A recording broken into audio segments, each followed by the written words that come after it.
মা, আজ আমার মনে বড় বাসনা, কি আমার সারা গায়ে একটু কৃষ্ণ নাম লিখে দিবি মা। বাবা, কি হলো তোমার হঠাৎ? এই তো তুমি খাজনা আদায় করে ফিরে এলে, হঠাৎ তুমি এমন কথা কেন বলছো বাবা? কি হয়েছে বলো? মা, আমি যে আর এখানে থাকতে চাই না, আমার যে সময় আর নেই মা, এবার আমাকে নিজের ঘরে ফিরতে হবে। দেনা মা, সারা গায়ে কৃষ্ণ নাম লিখে দেনা, আমি যাই। বাবা, কোথায় যাবে তুমি? এমন করছো তুমি কেন? এমন করছো, কি হয়েছে তোমার? মা, যাব রে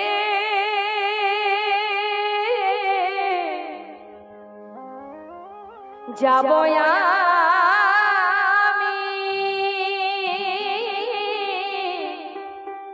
কৃষ্ণ ভজনে, যাব আমি মধুর বৃন্দাবনে।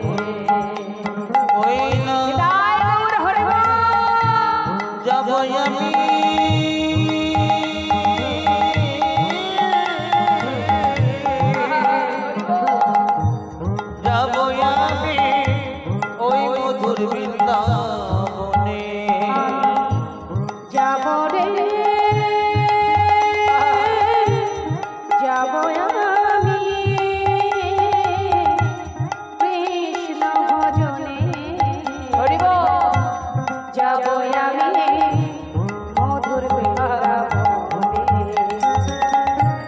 রইল সাধের জমিদারি, রইল ঘর বাড়ি, রইল সাধের জমিদারি, রইল ঘর বাড়ি, রইল সাধের জমিদারি, রইল ঘর বাড়ি। বৃন্দাবনে চলে যাব সব কিছু ছাড়ি, আমি ওই বৃন্দাবনে চলে যাব সব কিছু ছাড়ি। সাজায়ে দে কৃষ্ণ দাস মনে আমার এই অভিলাষ, সাজায়ে দে কৃষ্ণ দাস মনে আমার এই অভিলাষ। আমি হব বৃন্দাবনে, আমি হব বৃন্দাবনে, ওরে এই আশা মনে যাব রে। হরে বল, হরে বল, আমি কৃষ্ণ ভজনে। ওই যাব আমি মধুর বৃন্দাবনে, ওই না যাব আমি মধুর বৃন্দাবনে। সমস্ত জমিদারি পরিত্যাগ করে জনমের মতো চলে গেলেন বৃন্দাবনে। নিতাই গৌর হরি বল। তাহলে মা, এত সুখ ফেলে রেখে সে বৃন্দাবনে গেল, হ্যাঁ? তাহলে ভালোবাসে বেশি কাকে?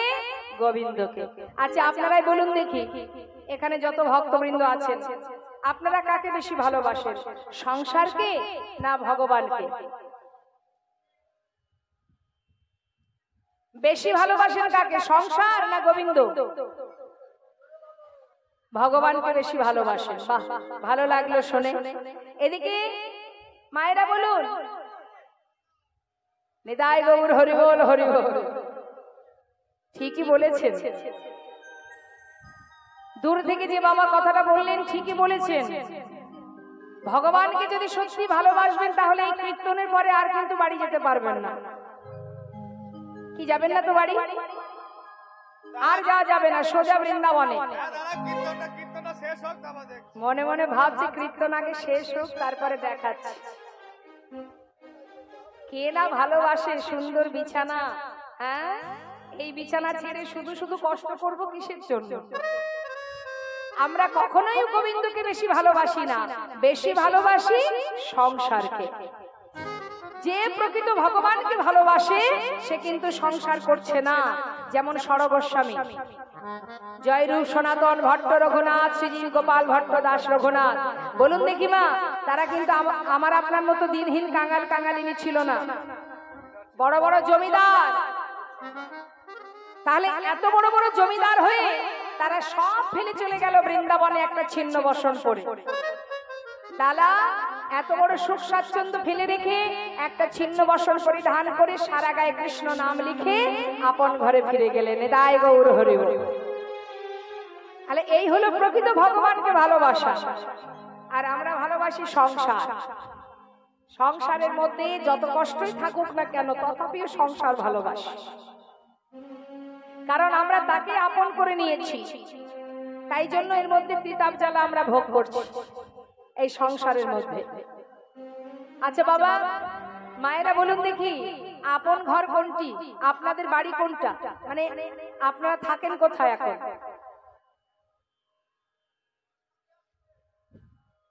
বারাসাত। আচ্ছা, বাসাটা কোথায়? কোথায় থাকেন? আপনার বাড়ি কোথায়? বাগনানে?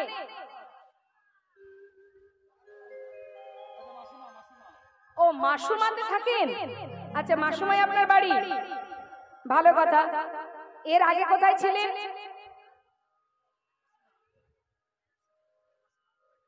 বলতে পারবেন? এখানে এখন আছেন, এর আগে কোথায় ছিলেন জানেন না? বাপের বাড়ি ছিলেন। আচ্ছা আচ্ছা, আমি সেটাই জিজ্ঞাসা করলাম। আচ্ছা, বাপের বাড়িতে তো আপনি এসেছেন, মাতৃগর্ভ থেকে ভূমিষ্ঠ হয়েছেন। তার আগে আপনি কোথা থেকে এসেছেন জানেন না? যখন মারা যাবেন তখন কি মাসুমাতেই থাকবেন?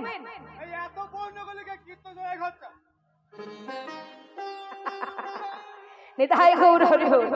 তাহলে আগে কোথায় ছিলাম জানি না, আবার যখন মারা যাব তখন কোথায় যাব জানি না। যেখান থেকে আসা আর যেখানে ফিরে যাওয়া সেটাই আমাদের নিজের ঘর। নিতাই গৌর হরি বল, হরি বল।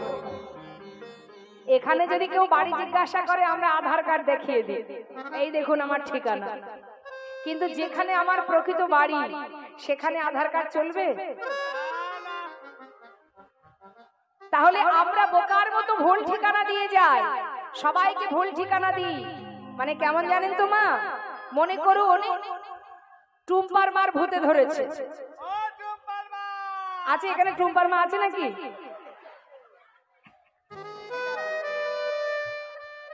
আচ্ছা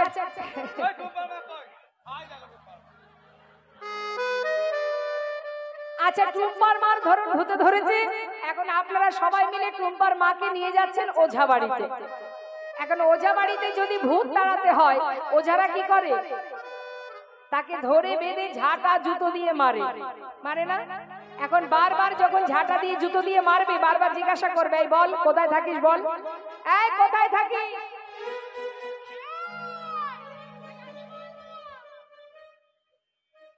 কোথায় থাকিস বল। জুতো দিয়ে ঝাঁটা দিয়ে মারছে আর জিজ্ঞাসা করছে, বলছে কোথায় থাকিস, বল বল কোথায় থাকিস। এখন তার বাড়ি কিন্তু এখানে, আর যখন তাকে ঝাঁটা দিয়ে মারছে তখন সে বলছে আমি থাকি তেমাথায় বেনা ঝোপের উপরে। নিতাই গৌর হরি। যেই না বলেছে বেনা ঝোপের উপরে থাকি। আচ্ছা মায়েরাই বলুন না, সে কি ঠিক ঠিকানাটা বললো? টুম্পার মার বাড়ি কোথায়? এখানে মাসুমাতে। কিন্তু সে ভুল ঠিকানা বলছে। কেন? তাকে ভূতে ধরেছে তাই। তা আমাদের অবস্থা কিন্তু তাই বাবা, আমরাও সর্বদাই সবাইকে ভুল ঠিকানা দেখাচ্ছি। কেন? আমাদের মায়ারূপ যে ভূত আমাদেরকে আচ্ছা মতো গ্রাস করেছে। এমন ভাবে মায়া আমাদেরকে গ্রাস করেছে, ঘাড়ে চেপে বসে আছে যে আমরা সর্বদাই নিজের ঠিকানা ভুলে গিয়ে বারবার ভুল ঠিকানা সবাইকে দেখাচ্ছি। নিতাই গৌর হরি বল। এটা আমার ঠিকানা নয়, এখানে দুদিনের জন্য আসা। আর যাদেরকে নিয়ে আমার করছি তারাও আমার আপন নয়। কি কেউ চলে গেলে তুমি ধরে রাখতে পারবে? পারলে একজনই পারে, সেই পারে ধরে রাখতে। তুমিও পারবে না, আমিও পারবো না। যেখান থেকে এসেছি সেখানেই ফিরতে হবে, ওটাই আমার আসল ঠিকানা। তাই তো মহাজন বলছি, শোনো শোনো, তোমার সোনার অঙ্গ হবে ভঙ্গরে,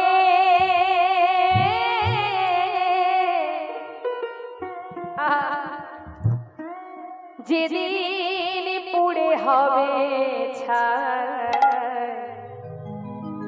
নীল আকাশে যাবে উড়ে। কি উড়বে? কিছুই নেই তোমার, শুধু এক মুঠো ছাই। ওই নীল আকাশে যাবে উড়ে কয়লারি ধোঁয়া, নীল আকাশে যাবে মিশে কয়লারি ধোঁয়া। তোমার সোনার হবে ভঙ্গুরে,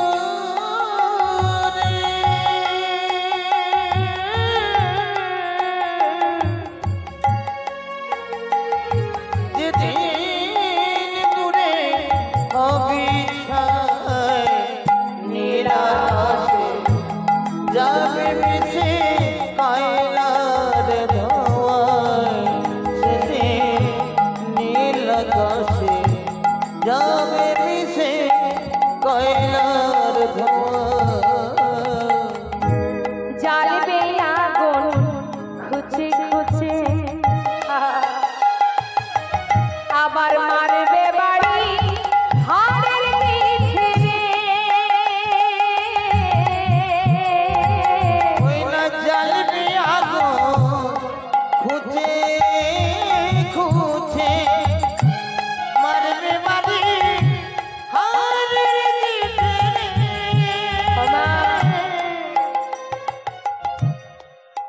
যেদিন তোমাকে শ্মশানে নিয়ে যাবে, তোমার অঙ্গে আঘাত করবে। যদি আগুনে না পড়ে তাহলে আঘাত করবে, বাঁশের বাড়ি দিয়ে আঘাত করে তোমাকে খণ্ড খণ্ড করে দেবে। সেদিন পিঠের চামড়া যাবে ফেটে রে।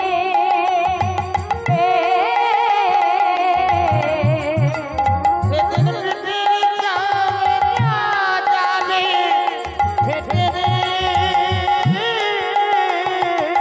বলুন না, যত সময় দেহে আত্মা আছে, শ্বাস প্রশ্বাস চলছে, যত সময় আপনি কর্ম করতে পারছেন, আপনার ক্ষমতা আছে, আপনার অঙ্গে এতটুকু আঁচড় লাগলে যাদেরকে আপনি আপন করে খাওয়াচ্ছেন পরাচ্ছেন, ছুটে গিয়ে আপনার সেই অঙ্গে ওষুধ লাগিয়ে দেবে, আপনাকে সেবা সুস্থতা করবে। কিন্তু যেদিন আপনি শ্মশানে যাবেন, চিতায় যখন আগুন জ্বালানো হবে, বাঁশের বাড়ি দিয়ে তোমার সমস্ত অঙ্গ ক্ষত বিক্ষত করবে, সেদিন কি হবে? সেদিন পিঠের চামড়া যাবে ফেটে রে। সেদিন হাত বুলাবে কে আর গায়। নীল আকাশে যাবে মিশে কয়লার ধোঁয়ায়, সেদিন নীল আকাশে যাবে মিশে কয়লার ধোঁয়ায়। সেদিন আপনজন বলে আর কেউ থাকবে না, হাজার আঘাত করলেও ছুটে গিয়ে তোমায় জড়িয়ে ধরবে না, বরং কি করবে? স্ত্রী পুত্র পুকুর ঘাটে স্নান করিয়া ফিরবে ঘরে রে। তোমার স্ত্রী পুত্র ওই দেখ পুকুর ঘাটে, তাই গৌর হরে তারা স্নান করিয়া ফিরবে ঘরে। শুধু তাই না, দুদিন পরে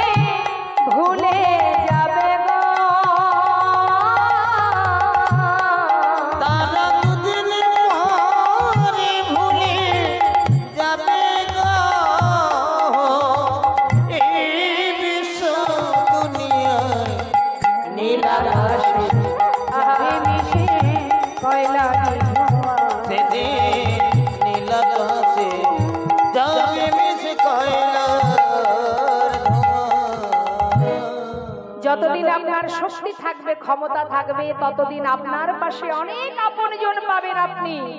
কিন্তু যেদিন আপনার ক্ষমতা ফুরিয়ে যাবে, একটু একটু করে যাদেরকে আপন করে রেখেছিলেন তারা সবাই দূরে সরে যাবে, আর কোনো বন্ধু থাকবে না মা, শুধু একজন থাকবে। কে?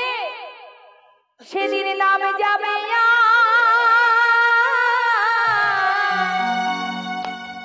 এই প্রাণ যাবে, সেদিন নাম যাবে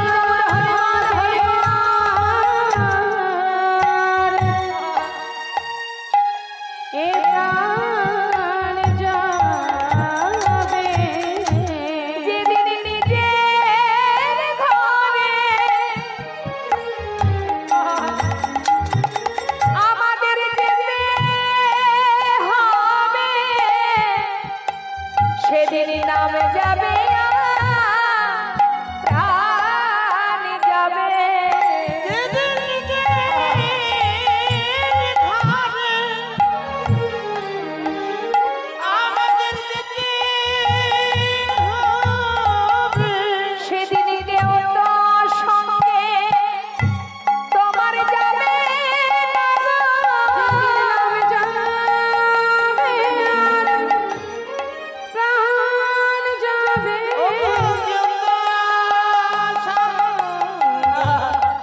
যাবে, যেদিন আপন ঘরে সবার যেতে হবে, সঙ্গে যাবে না, যেদিন আপন ঘরে যেতে হবে, কেউ তো সঙ্গে যাবে না গো, হৃদয় মোর হর হর হর হর, কেউ তো সঙ্গে যাবে না গো, ঘরে যেতে হবে, কেউ তো সঙ্গে যাবে না গো, শুধু না যাবে আর জান যাবে। যেজন বুঝেছে কে আপন কে পর, সেজন ইহ জগতের অসার ছেড়ে পরকে ছেড়ে আপন জনার সন্ধানে ছুটেছে। আজ লালাও ঠিক একই অবস্থা মা, সমস্ত সুখ স্বাচ্ছন্দ্য ফেলে দিয়ে নামকে সম্বল করে, কৃষ্ণ নামকে সার করে আপন ঘরে ফেরার জন্য ছুটতে আরম্ভ করলেন। বেশ কয়েক মাস কেটে গেল বৃন্দাবনে যেতে যেতে। বৃন্দাবনে গিয়ে যখন পৌঁছালেন লালা, তখন রাত্রি হয়ে গেছে, মানে অন্ধকার। বিলম্ব না করে গঙ্গা গোবিন্দ কুণ্ডের পাড়ে বালির উপরে রাত্রিটা অতিবাহিত করে সকালবেলা যেই না ঘুম থেকে উঠেছে, দেখছে ব্রজবাসীরা মাথায় করে ডালা সাজিয়ে তারা সবাই দল বেঁধে যাচ্ছে। লালা জিজ্ঞাসা করছে, ও ব্রজবাসী, তোমরা সবাই দল বেঁধে কোথায় যাচ্ছ গো? বাকে বিহারীর ভোগ দিতে? আমাকে একটু নিয়ে যাবে? কেন নিয়ে যাব না, চলো আমাদের সঙ্গে। তবে হ্যাঁ, শুধু মুখে গেলে হবে না, মুখে গাইতে গাইতে যেতে হবে। কি গাইতে হবে? বৃন্দাবনে কি নাম মা? হ্যাঁ বলছি, শোনো, আমাদের সঙ্গে চলো, আমরা যা গাইবো তুমিও তাই করবে। কেমন? কি করতে হবে? সবাই বলো, রাধে রাধে রাধে রাধে রাধে রাধে আমরাও তো যাচ্ছি, সবাই তো আমরা যাচ্ছি লীলার সাথে সাথে, তাহলে আমরাও গাইবো, সবাই গাইবেন। কেমন? রাধে রাধে রাধে রাধে রাধে রাধে বল বল, রাধে রাধে রাধে রাধে রাধে রাধে বল, রাধে রাধে রাধে রাধে রাধে রাধে। রাধে রাধে রাধে রাধে রাধে রাধে বল, রাধে রাধে রাধে রাধে রাধে রাধে বল, ও রাধে রাধে রাধে রাধে রাধে রাধে বল, রাধে রাধে রাধে রাধে রাধে রাধে বল বল, রাধে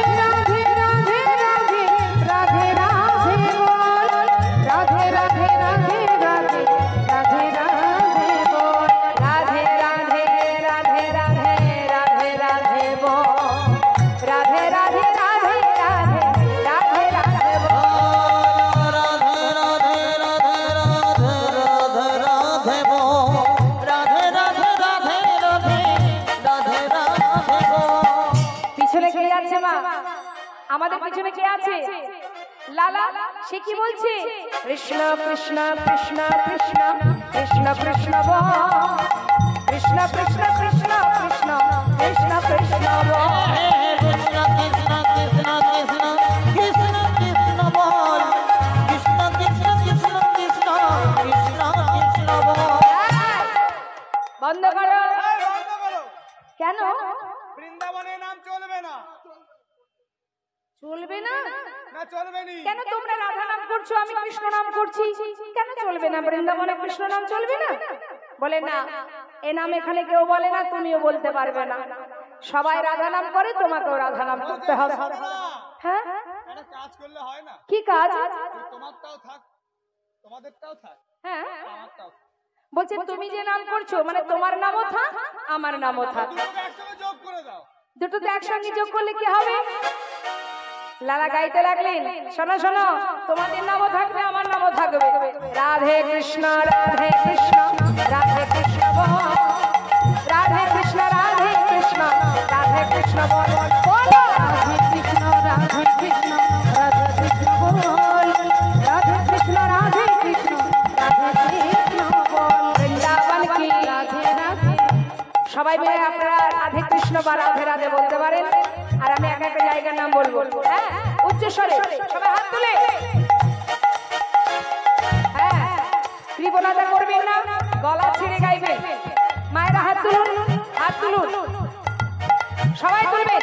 হ্যাঁ, বৃন্দাবন কি, যমুনা মাই কি, রাধা কুণ্ড কি, শ্যাম কুণ্ড কি, গোবিন্দ কুণ্ড কি, নিধুবন কি, কেশী ঘাট কি, বংশীবন কি, মোহনবন কি, ভান্ডিবন কি, কমলবন কি।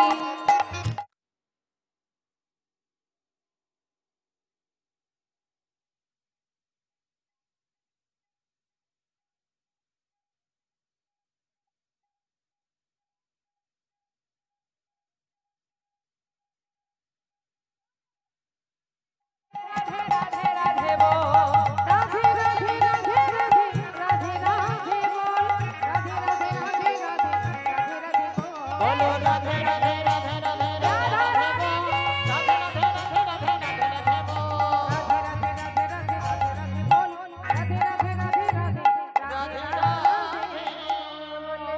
কোথায় এলাম আমরা?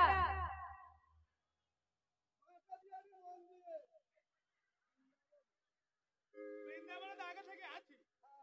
আমরা এসেছি কোথায়? বাঁকে বিহারীর মন্দিরে, তাই না? বাঁকে বিহারী লাল কি। বাবা, তাহলে বৃন্দাবনে যখন বাঁকে বিহারীর মন্দিরে যখন এলাম, আর কেন দেরি? সবাই সমস্ত ব্রজমাইরা তাদের ডালাগুলি নিয়ে বাঁকে বিহারীর সেবা দিয়ে এবার কি করলেন? লালাকে প্রসাদ দিলেন। সবাই প্রসাদ দিলেন। সবার হাতের প্রসাদ পেয়ে লালার একেবারে জঠর পরিপূর্ণ হয়ে গেল। কি ভালো সেবা হলো মা। প্রসাদ পেয়ে খুশি হয়ে এবার লালা ওই গোবিন্দ কুণ্ডের পাড়ে বালির উপরে যেই না বিশ্রাম নিতে যাবে, কিন্তু হঠাৎ ঠিক ঘুম আসছে না বলে বালি দিয়ে একটা বালিশ করে নিয়েছে। নিতাই গৌর হরি বল। মনে করুন এতকাল যে জমিদারের বিছানায় ঘুমিয়েছে, সহজে কি সেই সুখ, সেই তৃপ্তি, সেই শান্তি সব কি আর মুছে যায়? ঠিকঠাক ঘুমটা হচ্ছে না বলে বালি দিয়ে একটা বালিশ বানিয়ে মাথাটা রেখে আরামে ঘুমিয়ে আছেন। তাই গৌর হরি। সকাল হতে না হতে যেই না লালা চোখ খুলেছে, দেখছে সামনে এক বাবাজি দাঁড়িয়ে। হন্তদন্ত হয়ে লালা সেই বালির বিছানা থেকে উঠে করজোড়ে জিজ্ঞাসা করছে, বাবু, বাবাজি, আপনি কে? আমার সামনে দাঁড়িয়ে আছেন। পাশের এক ভক্ত বলে উঠলেন, উনি বৃন্দাবনের বাবাজি, ওনার নাম কৃষ্ণদাস বাবাজি। বাবাজি, এই বৃন্দাবনেই আপনি থাকেন? বাবাজি, যদি তাই হয় একটা কথা জিজ্ঞাসা করব। কি? বাবাজি, একটিবার বলুন না, এখানে কোথায় গোবিন্দকে পাবো? কোথায় গেলে কৃষ্ণের দেখা পাবো? একটিবার বলে দিন বাবাজি। বাবাজি বলছে, দাঁড়াও দাঁড়াও দাঁড়াও, তোমার প্রশ্নের উত্তর দেওয়ার আগে আমি তোমাকে দুটো প্রশ্ন করব। তোমার নাম কি? কোথা থেকে এসেছো তুমি? বাবাজি, আমার নাম লালা। ও, কোথা থেকে এসেছো? আমি ওই মুর্শিদাবাদ ডিস্ট্রিক্টের কান্দির জমিদার ছিলাম আমি। আজ আর আমি জমিদার নই। সেখান থেকে সর্বস্ব পরিত্যাগ করে আজ আমি বৃন্দাবনে এসেছি গোবিন্দের দর্শন পাওয়ার জন্য। ও, তুমি সেই মস্ত বড় জমিদার লালা? বাবাজি, একটা সময় ছিলাম, আজ আর নেই, সব ত্যাগ করে চলে এসেছি। তোমার কি দীক্ষা হয়েছে? না, দীক্ষা না হলে কি করে তার দেখা পাবে? আগে দীক্ষা হোক, তারপরে তো তার দেখা পাবে। বাবাজি, এ কথা যদি সত্য হয় তাহলে আপনার চরণ আমি শরণ নিলাম। চরণটা জড়িয়ে ধরে কি বলছে মা? সাধুর চরণ ধরি কইলালা কৃপা করি, কইলালা কৃপা করি, সাধুর চরণ ধরি কইলালা কৃপা করি, অধমের কর এই ভিক্ষা, কর এই ভিক্ষা।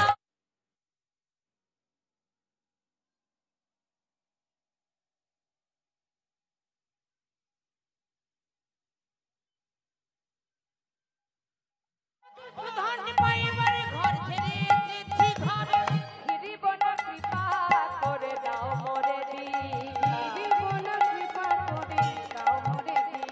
আমি ফিরিব না কৃপা করে দাও মোর দীক্ষা। আমি আর তো ঘরে ফিরব না, আর তো ঘরে ফিরব না, আর তো ঘরে ফিরব না, তো ঘরে ফিরব না, ওই ঘর ছেড়ে এসেছি ঘরে, আর তো ঘরে ফিরব না, ঘর ছেড়ে এসেছি ঘরে, আর তো ঘরে ফিরব না, আমি ফিরিব না কৃপা করে দাও মোর দীক্ষা। ফিরিব না, কৃপা করে দাও মোরে দীক্ষা। লালা, দীক্ষা বললে কি দীক্ষা দেওয়া যায়? দীক্ষা যদি পেতে হয় তার উপযুক্ত সময়ের প্রয়োজন হয়। যখন তখন তো দীক্ষা দেয়া যাবে না।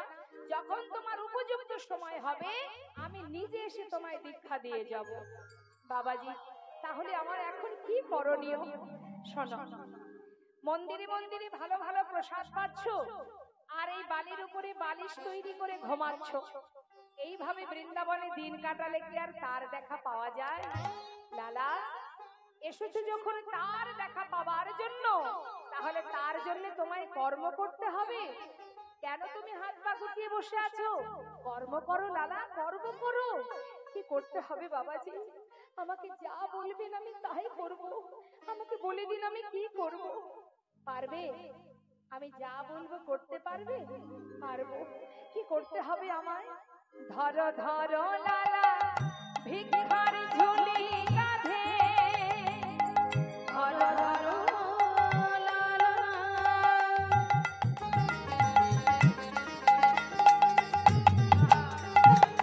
ভিক্ষার ঝুলি কাঁধে, তুমি ঘুরে এসো দাঁড়ে দাঁড়। ধরো ধরো লালা,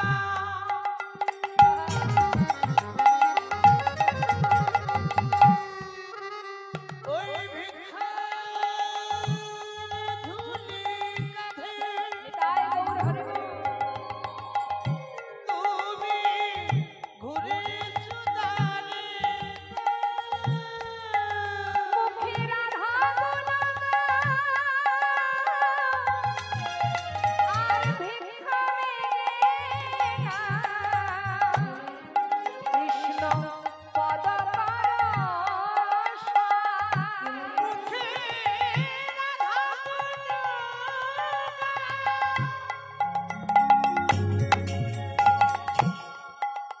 ভিক্ষা নিতাই গৌর হরি বল। কৃষ্ণ পদ পরশ, দাঁড়ে দাঁড়ে ভিক্ষা মেগে আনো। দারে দারে ভিক্ষা,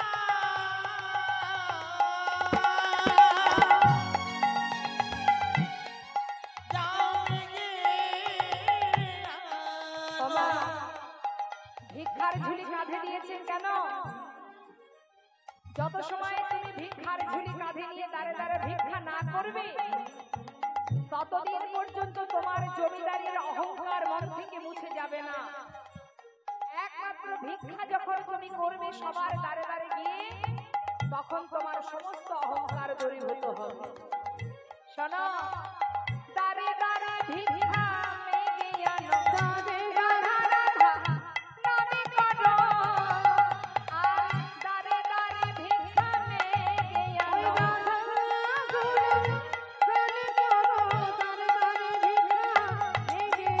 রাধা গুরু নাও, কৃষ্ণ পদ পরশা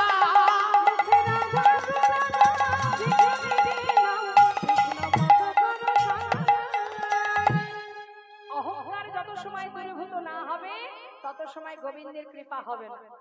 দেখবেন মা, কেউ যদি একটু দান করে তার মধ্যে অহংকার হয়, হয় না? কেউ যদি মনে করুন এই যে সুন্দর হরিবাসর, এই হরিবাসরে যার টাকা পয়সা আছে সে হয়তো অনেক টাকা দান করেছে। সবার ক্ষেত্রে নয়, সবার মন তেমন নয়। কিছু কিছু মানুষ আছে তারা যদি মনে করে যে আমি 10,000, 20,000 কি 50,000 টাকা ডোনেশন করব, করার পরে তার মধ্যে দেখবেন অহংকার আসে, আমি এত টাকা দিয়েছি, আমি যখনই যাব আমাকে বড় চেয়ারটা দেবে, আমাকে আমার নামটা বারবার মাইকে ঘোষণা করবে, আমাকে মাথায় করে রাখবে। এই যে অহংকার, এই অহংকার তোমার মধ্যে যখনই আসবে তখনই কিন্তু তোমার পতন অনিবার্য। কারণ তুমি জেনে রাখো, তুমি যেটা দান করছো সেটা কিন্তু তিনি দিয়েছিল তাই তুমি পেয়েছো। সবার তো দেয় না, সবাই পায়ও না। তোমার সুকৃতির ফলে তুমি পেয়েছো, কিন্তু তার মালিক তুমি নও, তিনি মালিক। তিনি তোমাকে দিয়েছে তাই তুমি পেয়েছো, আবার তুমি তাকে দিচ্ছ, বিনিময়ে তুমি অহংকার করছো, আর অহংকার করছো বলেই তোমার পাপের ভান্ডার পরিপূর্ণ হচ্ছে। এই অহংকার তখনই দূরীভূত হবে। সেই কারণে দেখবেন ভগবানের সেবা দিতে গেলে আগে ভিক্ষা করতে হয়। ভিক্ষা ছাড়া ভগবানের সেবা হয় না। কেন? তুমি যদি মনে করো তোমার টাকায় তুমি হরিবাসর দেবে, ভগবান তোমার টাকায় তোমার সেবা তিনি গ্রহণ করবেন না। আগে ভিক্ষা করো, তাতে কি হবে? তোমার অহংকার দূরীভূত হয়ে যাবে। যখনই তুমি গোবিন্দ সেবার জন্য 5 বাড়ি ভিক্ষা করতে যাবে, তোমার ভিতরে একটা দীনতা প্রকাশ আসবে, দীনতা হবে, নত হবে, তবেই কিন্তু তোমার সেবা ভগবান গ্রহণ করবে। তাই বলে লালা তুমি তো বড় জমিদার, তুমি জমিদার বলেই তুমি এখনো সুন্দর করে বালিশ তৈরি করে ঘুমাচ্ছ। ভগবানের ভক্ত হওয়া অত সহজ নয়। সর্বস্ব পরিত্যাগ করো আর ভিক্ষার ঝুলি কাঁধে নিয়ে দাঁড়ে দাঁড়ে ভিক্ষা করো। সময় হলে তবে দীক্ষা দেবে। এখানে যত ভক্ত আছেন সবার কি দীক্ষা শিক্ষা নেওয়া হয়েছে?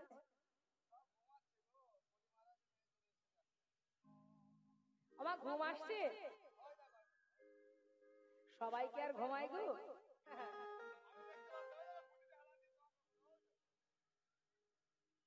না, অনেকে আছে তারা কীর্তন শুনতে আসলেও খুঁটি খুঁজে বেড়ায়, কোথায় খুঁটি আছে একটু হেলান দিতে পারবো, মানে সর্বক্ষণ সুখ কামনা করে। হরিবাসরে আসলেও সুখ, ঘরে গেলেও সুখ, কোথায় আছে শান্তি। এখন খুঁটিতে হেলান দিয়ে কৃষ্ণ নাম শুনলে কি হয়? ওই দেখুন আমার মায়েরা সব পা লম্বা করেছে, মানে আর হচ্ছে না।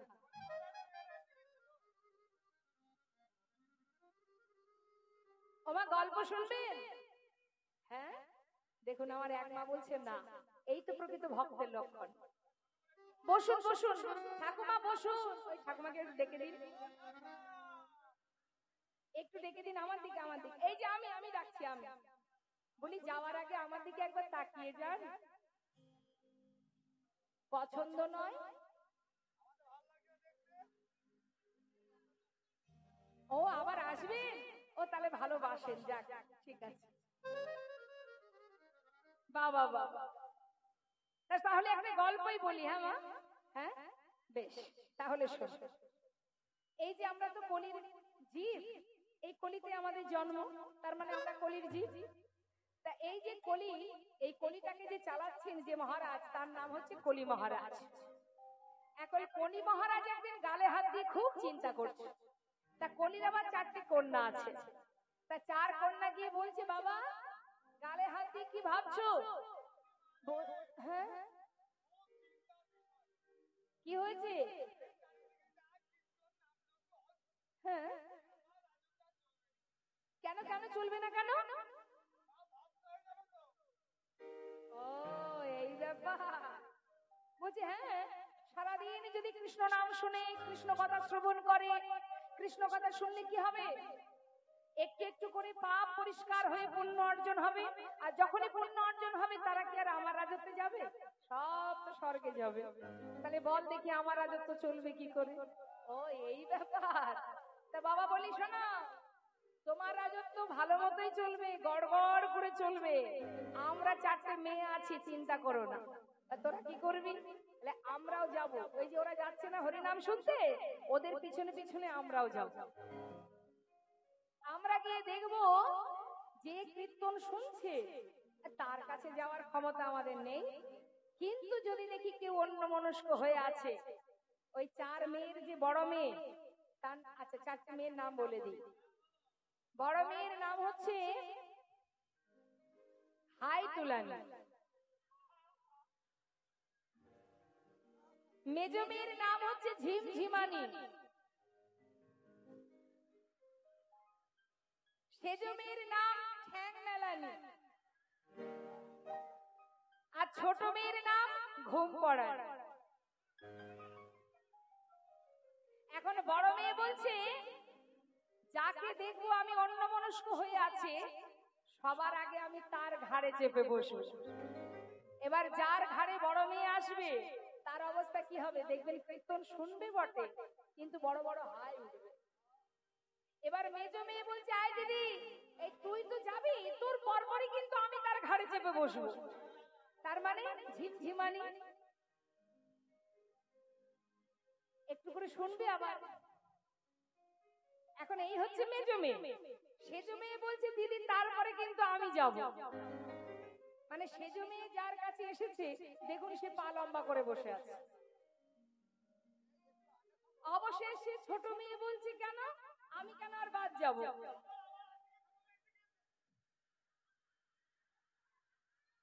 নিতাই গৌর হরি বল, হরি বল। ছোট মেয়ে বলছে, আমি গিয়ে ঘুম পড়াবো। অর্থাৎ আমি যখন ঘর করব, তখন 4 মেয়ে যখন আসবে, তখন কি হবে? সে দেখবে আর দরকার নেই কীর্তন শোনার, এবার যাই ঘরে গিয়ে ঘুমিয়ে পড়ি। নিতাই গৌর হরি বল। তাহলে অনেকেরই 4 নম্বর কন্যা এসে হাজির হয়ে গেছে, সবার মধ্যে আসতে পারিনি। তা যার যার 4 মেয়ে ঢুকে গেছে ঘাড়ে, তাদেরকে একটু ঝাঁকিয়ে দিন, দিয়ে একটু হাতটা তুলতে বলুন। তুলুন, সবাই তুলুন। মনে মনে ভাবছে, মা তুমি আর বুঝবে কি? সারাদিন সংসারের কাজ করে বসে থাকলে তো ঘুম আসবে। আমি বলছি ঠিকই, কিন্তু বসে থাকলে তো ঘুম পাবেই, তাই না? তার জন্য একটা ওষুধ আছে মা, সেটা কি? কর্ম করতে হবে। কর্ম করলে ঘুম আসবে না, তাই না? তা সেই কর্মটা কি খুব কষ্টের নয়। দেখি হাত তুলুন। হ্যাঁ, তুলেছেন তো সবাই? কই দেখি কার কার হাত আছে দেখি। এবার হাতে তালি দিয়ে সবাই মিলে আমরা গাইব। বাহ! তবে যেমন খুশি তেমন তাল দিলে হবে না, একটু তালে তালে। ছল ছল নয়নে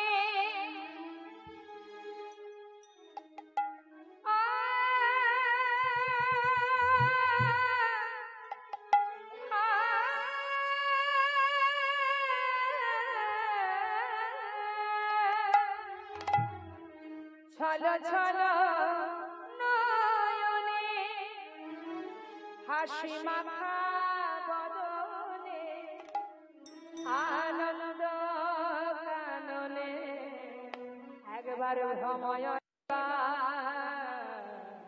দুহাত তুলে সবাই হরি বল, হরি বল মনে রে আমার, হরি বল, হরি বল মনে রে আমার, হরি বল, হরি বল মনে রে আমার।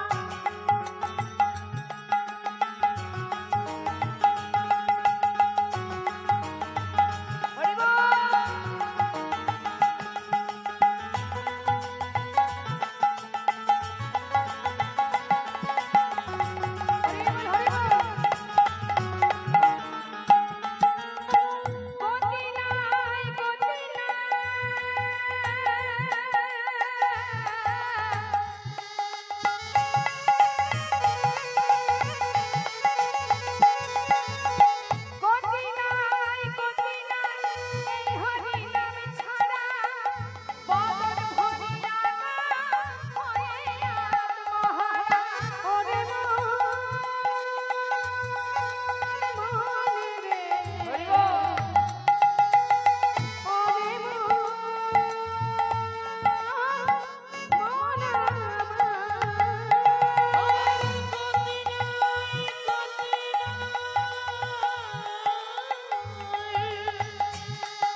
অহংকার। হরি বল হরি বল মনে রে আমার। হরি বল মনে রে আমার। হরি বল মনে রে আমার।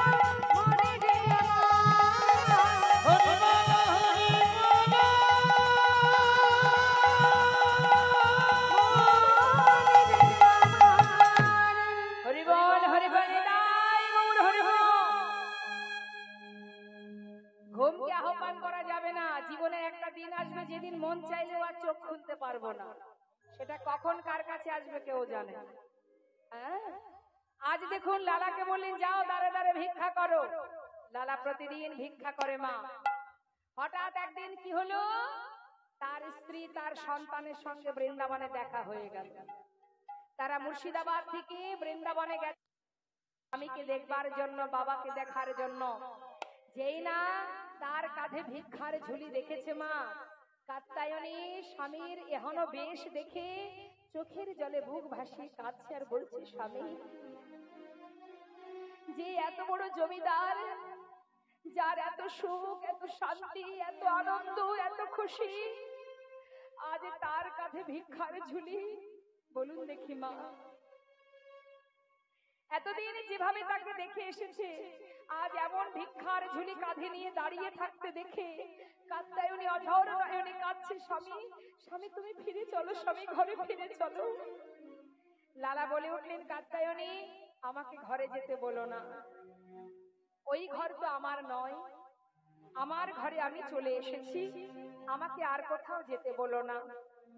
নারায়ণ বললেন, বাবা তুমি যদি ফিরে না যাও তাহলে বৃন্দাবনে তোমার জন্য থাকবার একটা জায়গা করে দিই, একটা মন্দির করে দিই। লালা বললেন, তুমি যদি করে দিতে পারো আমার তাতে কোনো বাধা নেই, আমি আর কোনো অর্থে হাত দেব না। নারায়ণ সেই সময়ে ওই বৃন্দাবনে তার পিতার থাকার জন্য একটা মন্দির করে দিলেন মা, যেখানে একটা বিগ্রহ স্থাপন করলেন যার নাম কৃষ্ণচন্দ্র মা। সেই বিগ্রহ স্থাপন করে লালাকে সেইখানে রেখে চলে গেল তার স্ত্রী এবং সন্তান। কিন্তু লালার দুর্ভাগ্য এটাই, সে প্রতিদিন ভিক্ষা করে কিন্তু নিজে হাতে ভগবানের সেবা দিতে পারে না। এটাই তার দুঃখ, যে কেন আমার দীক্ষা হলো না, কেন আমি নিজে হাতে প্রভুর সেবা দিতে পারি না। জেনে রাখবেন, যত সময় আপনার দীক্ষা না হবে আপনার হাতের জল পর্যন্ত ভগবান তো পরীক্ষা একজন বৈষ্ণব গ্রহণ করবে না। তাই দীক্ষা শিক্ষা না হওয়া পর্যন্ত আপনার সর্ব শরীর শুদ্ধ হবে না আর ভগবানের সেবার উপযুক্ত আপনি হবেন না। লালা মনে মনে চিন্তা করলেন যে আমি তো প্রতিদিনই ভিক্ষা করি, নিজে হাতে ভগবানের সেবা কেন দিতে পারবো না, কেন আমার দীক্ষা হচ্ছে না, কি অপরাধ আমার। প্রতিদিন ভগবানের সামনে বসে চোখের জলে লালা বুক ভাসিয়ে কাঁদে আর বলে, দয়াময় কি আমার অপরাধ, কেন আমার দীক্ষা হলো না, কেন আমি তোমাকে নিজে হাতে সেবা দিতে পারি না, আমার কি অপরাধ দয়াময় তুমি বলে দাও। বসে বসে কাঁদছে, ভগবানের সামনে বসে বসে কাঁদতে কাঁদতে হঠাৎ পূজারীকে বলছে, পূজারী আমার তো আর সৌভাগ্য হলো না ভগবানের সেবা দেওয়ার, তোমার একটা কথা বলি, জানো পূজারী আজ আর আমার ভিক্ষা করতে ভালো লাগছে না, আমি ওই গুহার মধ্যে বসে বসে একটু ভজন করব, তুমি মন্দিরে ভোগ নিবেদন করে আমাকে একটু প্রসাদ দিয়ে আসবে, কেমন? আর ভালো লাগছে না আমার। বেশ। লালা কি করেছে মা, গুহার মধ্যে গিয়ে বসে বসে ভজন করছে আর মনে মনে প্রতিজ্ঞা করেছে, যতদিন তোমার দেখা না পাবো প্রভু এই গুহা থেকে আমি আর বেরোবো না, রইলাম আমি গুহার মধ্যে বসে, আমিও দেখতে চাই তুমি কেমন ভক্তহীন ভগবান, কেমন তুমি ভক্তের ডাকে সাড়া দাও। যত সময় তুমি আমার ডাকে সাড়া না দেবে আমি এই গুহা থেকে আর বেরোবো না। বসে বসে ভজন করছি। বাবা, ভগবানের কাছে ভক্তেরই জোর খাটে গো। ভক্ত যদি কঠিন সাধনা করে ভগবানের সাধ্য নেই দূরে থাকা। তিনি যখনই বললেন যে আমি এই গুহা থেকে বেরোবো না তুমি যত সময় না আসবে, ভগবান পড়েছে বিপদে। ভক্তকে গুহা থেকে বের করতে হবে। কি করে করবে? মন্দিরে ভোগ নিবেদন করে পূজারী যখন প্রসাদের থালা নিয়ে যাবে, হঠাৎ ঝড় বৃষ্টি শুরু হয়ে চিন্তা করছে, হায় হায় এত বৃষ্টি, একটু বন্ধ হোক তারপরে যাব। এই ভেবে প্রসাদের থালাটা বারান্দাতে রেখে পূজারী মন্দিরের ভিতরে ঢুকে গেলেন। আর ভগবান সেই বৃষ্টি ঝড়ের মধ্যে দিয়ে পূজারী রূপ ধারণ করে সেই প্রসাদের থালাটা হাতে করে নিয়ে এবার এক পা দুপা করে গুহার মধ্যে ঢুকছে।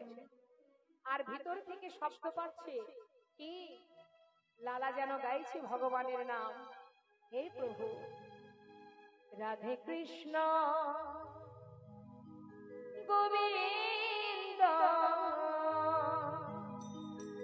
গোপাল বলব রাধা রমণ হরি হরি হরি বল। কৃষ্ণ গোবিন্দ গোপাল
রাধা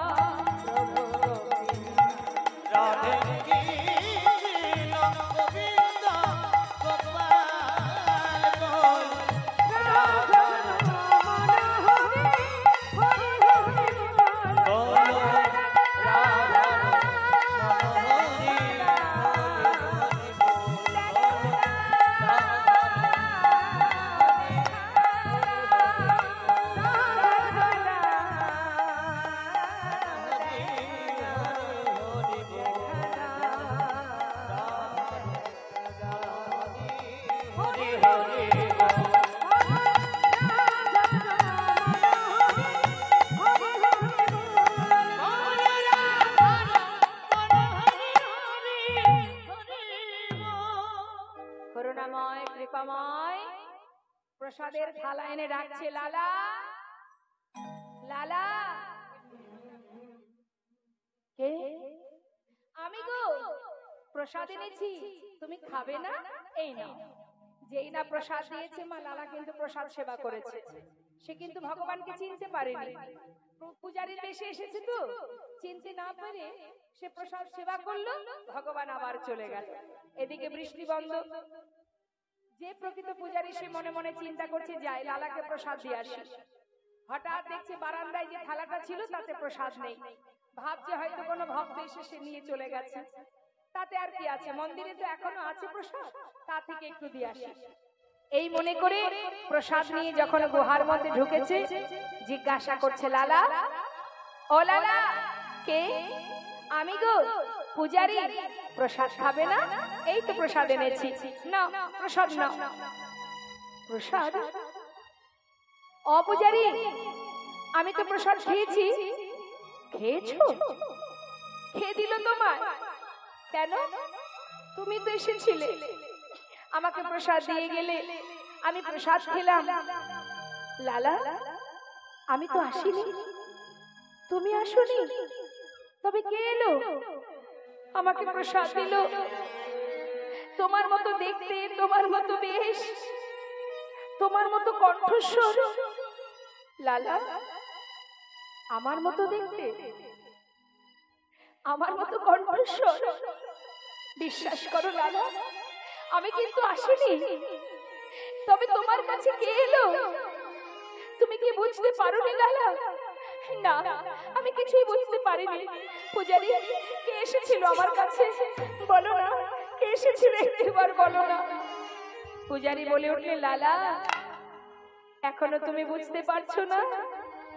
আমি তো আসিনি লালা তোমার কাছে। তবে তুমি যখন বুঝতে পারছো না, আমি আর কি বলবো বলো। মিছে কেন পুছো রে, আমার বলা কিছুই না। মিছে কেন পুছো রে, আমার বলা কিছুই না। যে যার মনে করার সবার অন্তরে সে যে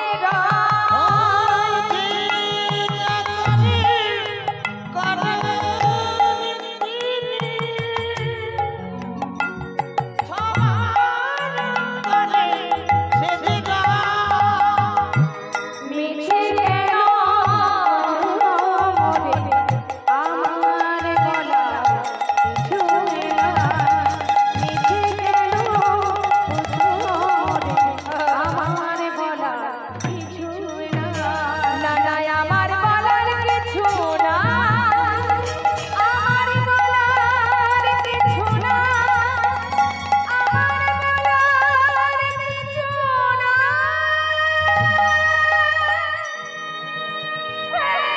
কৃষ্ণ, তুমি করুণাময়,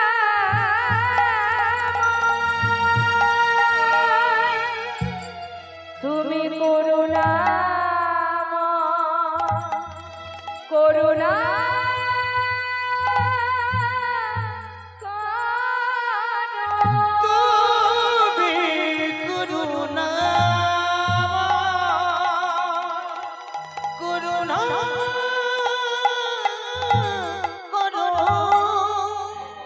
গুহার ভিতর থেকে ছুটে ছুটে লালা বাইরে বেরিয়ে ছুটতে ছুটতে বাবাজির কাছে গিয়ে বলে, বাবাজি, বাবাজি, আমায় বলো বাবাজি, কি আমার অপরাধ? কেন আমি এখনো দীক্ষা পেলাম না?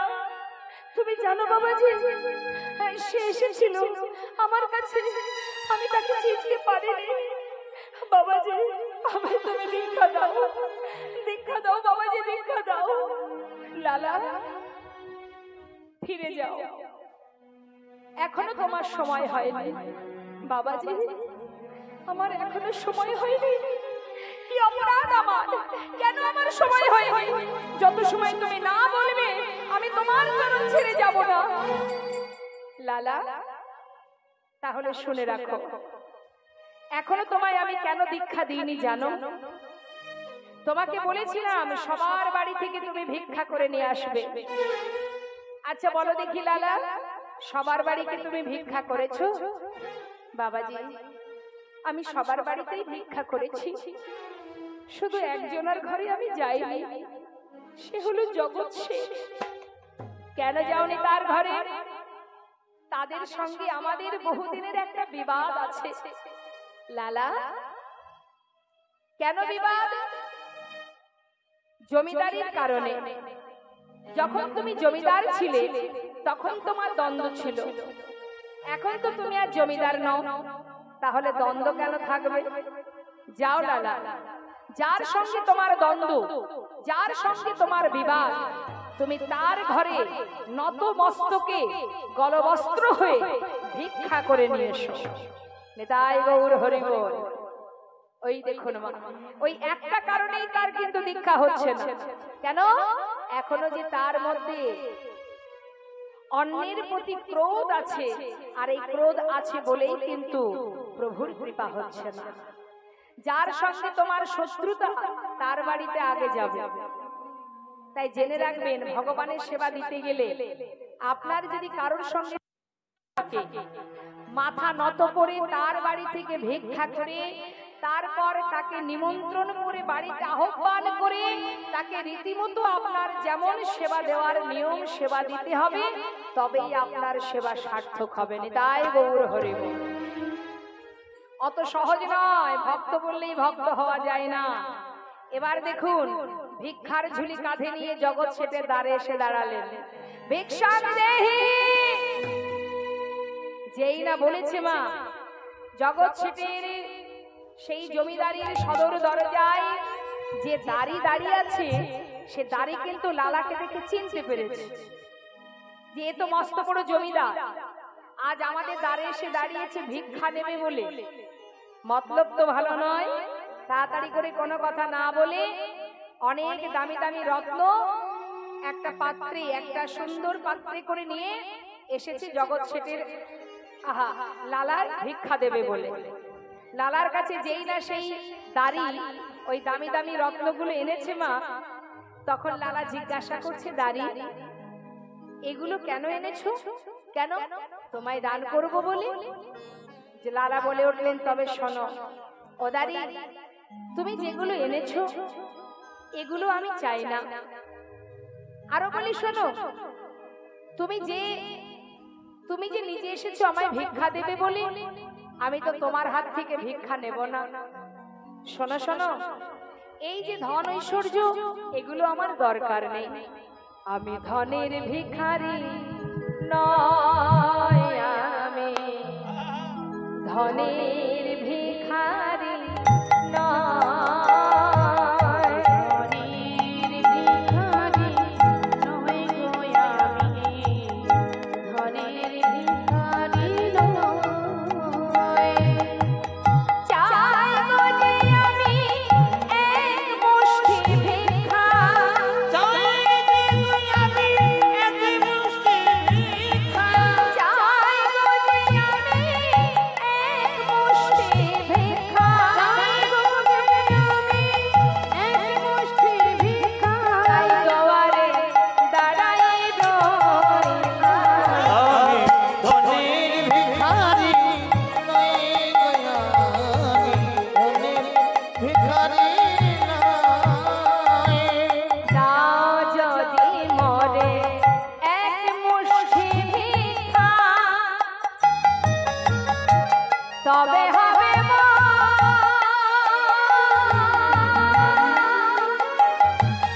ওই গুরু পদে দীক্ষা। দাও যদি মরে এক মুষ্টি ভিক্ষা, তবে হবে গুরু পদে দীক্ষা।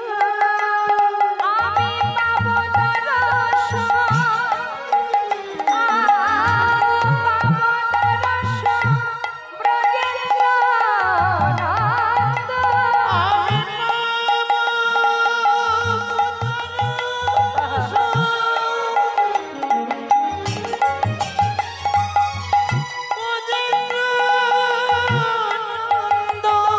তাই দুয়ারে দাঁড়াই ধনের ভিখারি নয় আমি ধনের ভিখারি নই, আমি ধনের ভিখারি নই, আমি ধনের ভিখারি নই। দামি দামি হিরে জহরত, কত দামি দামি রত্ন এনে দিল, কিন্তু লালা নিল না। মা কি বললো? তুমি তোমাদের জমিদারকে নিয়ে এসো, আমি তোমার জমিদারের হাত থেকে এক মুষ্টি তন্ডুল নিয়ে চলে যাব। দ্বারে ভিতরে গিয়ে বললেন, বাবু আপনার চিরশত্রু আপনার দ্বারে দাঁড়িয়ে আছে, একবার কৃপা করে আপনি চলুন। জগৎ শেঠ জিজ্ঞাসা করছে, আমার চিরশত্রু কে? সে নাম কি তার? আর কে গো? তোমার শত্রুকে তুমি চেনো না বাবু? সে যে মস্ত বড় জমিদার লালা। বলছো কি? হ্যাঁ, আপনার দ্বারে দাঁড়িয়ে আছে, আপনাকে যেতে হবে। বিলম্ব না করে জগৎ শেঠ দ্বারে এসে দাঁড়িয়েছে। মা যেই না দ্বারে এসে দাঁড়িয়েছে, সমস্ত সারা গায়ে কৃষ্ণ নাম দেখে জগৎ সে জিজ্ঞাসা করছে, তোমার গায়ে কৃষ্ণ নাম, ললাটে তিলক, কাঁধে ভিক্ষার ঝুলি, চোখে কৃষ্ণ প্রেমের বাড়ি, এই যে সুন্দর বেশ আমি দেখতে পাচ্ছি, এটা কোনো ছলনা নয় তো? কোনো ছলনা করে তুমি আমার ঘরে আসনি তো? লালা বলে উঠলেন, বন্ধু না না, আসিনি আজ তোমার কাছে বন্ধু কোনো ছলনা,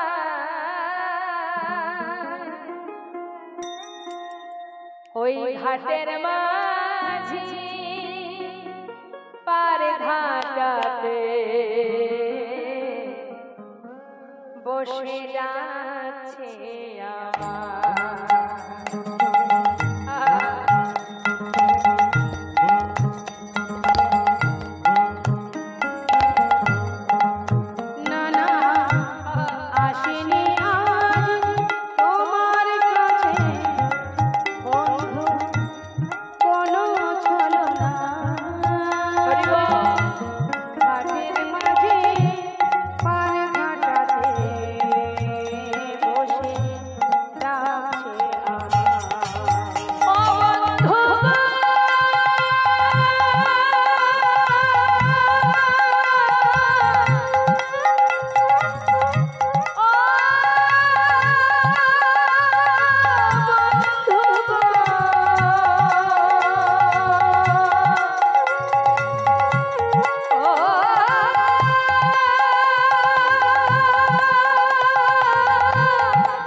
ঘাটে মাঝি পার ঘাটেতে বসে গেছে যদি এক মুষ্টি